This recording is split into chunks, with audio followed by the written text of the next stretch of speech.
Formula ఈ car race కేసులో ఓవైపు ఏసీబీ, మరోవైపు ఈడీ, బీఆర్ఎస్ వర్కింగ్ ప్రెసిడెంట్ కేటీఆర్ను టార్గెట్ చేశాయి. కేసు విచారణ క్రమంలో భాగంగా న్యాయవాదులతో కలిసి ఏసీబీ ఆఫీస్కు వెళ్లిన కేటీఆర్ను పోలీసులు అడ్డుకున్నారు. ఏసీబీ ఆఫీస్ ప్రధాన గేటు వద్దే కేటీఆర్ కారును నిలిపివేశారు. కేటీఆర్ను మాత్రమే కార్యాలయంలోకి అనుమతిస్తామని, లీగల్ టీమును అనుమతించేది లేదని తేల్చి చెప్పారు. దీంతో అక్కడ ఉద్రిక్త పరిస్థితి నెలకొంది.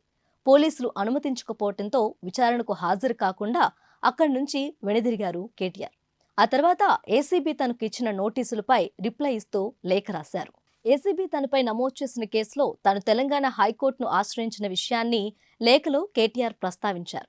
హైకోర్టులో తాను వేసిన క్వాష్ పిటిషన్ తీర్పు రిజర్వ్లో ఉందని, తీర్పు వచ్చేదాకా తనకు గడువు ఇచ్చే అవకాశం పరిశీలించాలని ఏసీబీ డీఎస్పీని కోరారు. అలాగే ఈ కేసుకు సంబంధించిన పత్రాలను ఇవ్వాలని కోరిన ఏసీబీ అవి ఎలాంటి పత్రాలో స్పష్టత ఇచ్చి తనకు కొంత సమయం ఇవ్వాలని లేఖలో కోరారు. ఈ క్రమంలోనే రేవంత్ సర్కారుపై మండిపడ్డారు కేటీఆర్. రైతు భరోసా ఎక్కొట్టి దాని నుంచి దారి మళ్లించేందుకే ఈ నాటకాలు వేస్తున్నారని, ఇలాంటి నాటకాలకు భయపడం, బాధపడమని అన్నారు. రేవంత్ ఇచ్చిన 420 హామీలు అమలు చేసే వరకు కొట్లాడతామని, ఎన్ని కేసులు పెట్టినా భయపడేది లేదన్నారు.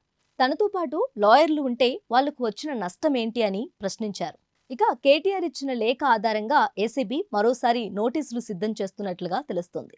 సాయంత్రంలోగా కేటీఆర్కు ఏసీబీ మరోసారి నోటీసులు జారీ చేసే అవకాశం ఉంది. కేసు విచారణకు సహకరించాలని హైకోర్టు ఆదేశాలు జారీ చేసిన నేపథ్యంలో ఏసీబీ నోటీసులు ఇచ్చే అవకాశం ఉన్నట్లుగా సమాచారం. ప్రస్తుతం కేటీఆర్ ఇచ్చిన లేఖపై న్యాయ నిపుణులతో ఏసీబీ సంప్రదింపులు జరుపుతుంది. ఇప్పటికే ఈ కేసులో 2025 జనవరి 7వ తేదీన విచారణకు రావాలంటూ ఈడీ సైతం కేటీఆర్కు నోటీసులు జారీ చేసింది. ఏసీబీ నమోదు చేసిన ఎఫ్ఐఆర్ ఆధారంగా పీఎంఎల్ఏ కింద ఈడీ విచారణ చేపట్టింది. ఫేమా నిబంధనలు ఉల్లంఘించినట్టుగా గుర్తించిన ఈడీ కేసును దర్యాప్తు చేపట్టింది.